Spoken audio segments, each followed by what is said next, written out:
BJP को नीतीश बाबू हैसियत बताए हैं, ऐसी कोई बात नहीं है। सच से कभी मुकरा नहीं जा सकता है। माननीय नीतीश कुमार जी के सरकार में राम सूरत राय पर जो ब्लेम आया कि इन्होंने अपने विभाग के तबादला में अच्छा खासा उगाही किया है, तो यह भी सच है।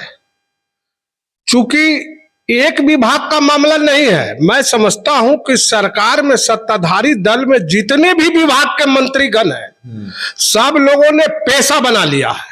जनसंख्या नियंत्रण कानून तो मैं समझता हूं कि जो बहुसंख्यक है या अल्पसंख्यक है, दोनों पर सख्ती से लागू होना चाहिए। नमस्कार, आप देख रहे हैं सिटी पोस्ट और मैं हूं अभिषेक मिश्रा। बिहार सरकार के मंत्री राम सूरत राय नाराज हैं कि उन्हें स्वतंत्र रूप से काम नहीं करने दिया जा रहा और जिस तरह से अंचलाधिकारियों के ट्रांसफर के फैसले को बदला गया। राम सूरत राय मुजफ्फरपुर में हैं और कल ये खबर आई कि अपना मोबाइल भी स्विच ऑफ कर लिया है और बाद में उनको मनाने पहुंचे बिहार के डिप्टी सीएम। माने हैं नहीं माने हैं ये देखना होगा, ये अब भी सवाल है। लेकिन राम सूरत राय ने यहां तक कह दिया नाराजगी में, गुस्से में, कि विभाग चलाने से कोई फायदा नहीं है, मंत्री पद पर बने रहने से कोई फायदा नहीं है। ये सवाल लगातार उठ रहा है कि ये ठीक है कि ये खबर आई कि ट्रांसफर में गड़बड़ी है और मुख्यमंत्री नीतीश कुमार ने इसका संज्ञान लिया है और फैसले को बदला गया है या रद्द किया गया है।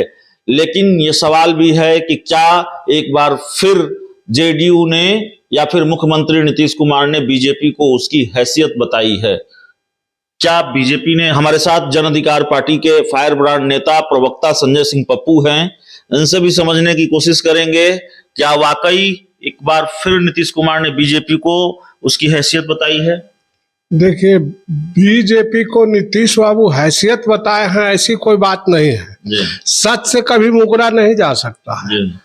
माननीय नीतीश कुमार जी के सरकार में राम सूरत राय पर जो ब्लेम आया कि इन्होंने अपने विभाग के तबादला में अच्छा खासा उगाही किया है, तो यह भी सच है।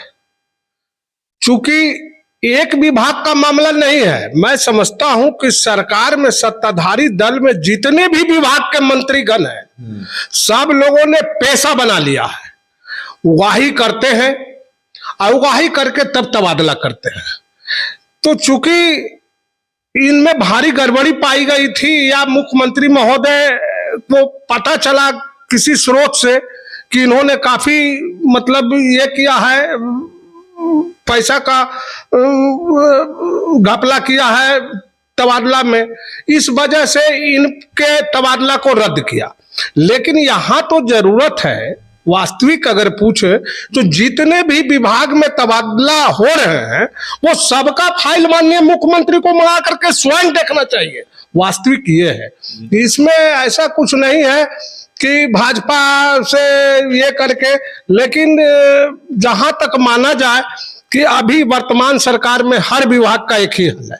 केंद्रीय मंत्री हैं गिरिराज सिंह, उन्होंने जनसंख्या नियंत्रण कानून की मांग की है। जनसंख्या नियंत्रण कानून तो मैं समझता हूं कि जो बहुसंख्यक है या अल्पसंख्यक है, दोनों पर सख्ती से लागू होना चाहिए, इसका मैं समर्थन करता हूं। तो जनसंख्या नियंत्रण कानून का आप समर्थन करते हैं। बिहार में जिस तरीके से राजनीतिक घटनाक्रम है, जेडीयू और बीजेपी के बीच जो कुछ भी चल रहा है, और कल जिस तरह से डिप्टी सीएम तारकिशोर प्रसाद मनाने पहुंचे मंत्री राम सूरत राय को, एक जो कहा जाता है, एक परसेप्शन है कि बीजेपी को बार बार सरेंडर होना पड़ता है सीएम नीतीश कुमार के सामने। देखिए, ये बीजेपी या जदयू का लुका छिपी का खेल चल रहा है। इसमें स्वतंत्रता की बात राम सूरत राय जी जो करते हैं, तो मैं समझता हूं कि सरकार में जितने भी मंत्रीगण हैं, सबको स्वतंत्र रूप से ही कार्य करने का अधिकार है। परंतु अगर कोई गलती करता है, बहुत ज्यादा पैसा का लेन देन करता है तबादला में, तो वैसे परिस्थितियों में तो मुख्यमंत्री महोदय का दायित्व ही बनता है कि फाइल को चेक करें।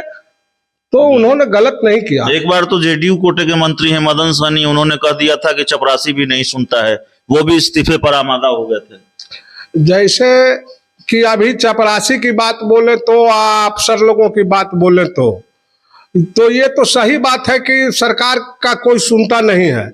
अभी आपने नेपाली नगर में जो घटना देखा, किस तरह अफसरशाही लोग किए, बिना कोई परमिशन के, कोई औचित्य नहीं था साहब, आपने लाठी से प्रहार कर दिया। शांतिपूर्वक जो बैठे हुए थे उस पर पहले पानी का बौछार करते, उसको माइक से सूचना देते, किसी भी तरह से आप उसको पहले ये करते, डायरेक्ट लाठीचार्ज। तो अफसरशाही तो बिहार में है ही, कोई भी अफसर नहीं सुन रहा है किसी भी मंत्री का, किसी भी विधायक का।